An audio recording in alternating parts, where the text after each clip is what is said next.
এর মধ্যে একটা দুঃখজনক ঘটনাও ঘটেছে।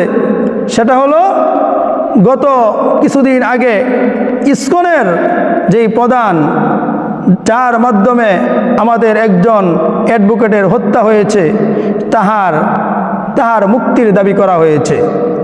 আমরা বলতে চাই যে তাকে তো কোনোভাবেই মুক্তি দেওয়া যাবে না, বরং তাকে উপযুক্ত শাস্তি দিয়ে আমাদের সেই শহীদ ভাইয়ের বিচার অবশ্যই করতে হবে এবং তাকে এমন শাস্তি দিতে হবে যেই শাস্তির মাধ্যমে আমাদের বাংলাদেশের সকল জঙ্গি সংগঠন এমনকি সাথে সাথে ভারতের জন্য যেন একটা উপযুক্ত শিক্ষা হয়ে যায়। কথা বলেন ঠিক কিনা? এই তো আমরা কিছুদিন আগে দেখলাম যে ইসলাম যে আসলে প্রকৃতপক্ষে শান্তির ধর্ম, শান্তির বার্তা ছড়ায়। এই তো আমরা গতকালকে দেখলাম যে আমাদের প্রধান উপদেষ্টা ডক্টর ইউনূস, তিনি আমাদের বর্তমানে ইসকনের মাধ্যমে যেই শান্ত সৃষ্ট বাংলাদেশ অশান্ত হয়ে গেছে, এই অশান্তিপূর্ণ বাংলাদেশকে শান্তি করার জন্য, অস্থিতিশীল দেশকে স্থিতিশীল করার জন্য সকল ধর্মের সকল ধর্মগুরুদেরকে তিনি ডেকে ওনার অফিসে তিনি নিয়ে আসছেন। ওনার অফিসে এনে তিনি সকলের সাথে পরামর্শ করছেন যে আমরা বর্তমানের এই অস্থিতিশীল বাংলাদেশ কিভাবে আমরা স্থিতিশীল করতে পারি।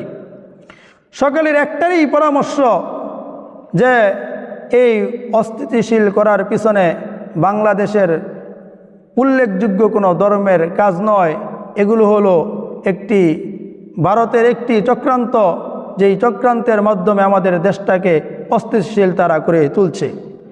এজন্য সেখানে বসে সকলে একটাই দাবি করেছে যে আমরা আমাদের বাংলাদেশের মধ্যে আমরা শান্তিপূর্ণভাবে আছি, আমরা এই বাংলাদেশের মধ্যে শান্তিতে আছি, আমাদের এই বাংলাদেশের মধ্যে কোনো ধর্মের মানুষ, মুসলমানরা আমাদের উপর কোনো হামলা করে না, আমরা এই বাংলাদেশের মধ্যে শান্তিতে আছি।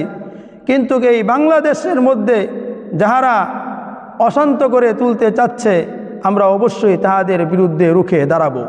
সকলে বসে সেখানে এই অঙ্গীকার করেছে, সকলে এই কথা স্বীকার করেছে যে বাংলাদেশের মধ্যে তারা শান্তিতে আছে, বাংলাদেশের মুসলমান তাহাদেরকে কোনো প্রকার অশান্ত করে তুলছে না, তাদের ওপর কোনো আক্রমণ করছে না।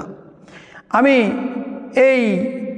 এই উদ্যোগে আমি বিশ্বাসী যে যদি সকল ধর্মের মানুষ এইভাবে ঐক্যবদ্ধ হয়ে থাকে, তাহলে বাংলাদেশ শুধুমাত্র ডিজিটাল বাংলাদেশে পরিণত হবে এমনটা নয়, সমস্ত এই বাংলাদেশটা বিশ্ব মানচিত্রের মধ্যে একটি আদর্শ রাষ্ট্র হিসাবে গড়ে উঠবে। কথা বলেন ঠিক কিনা?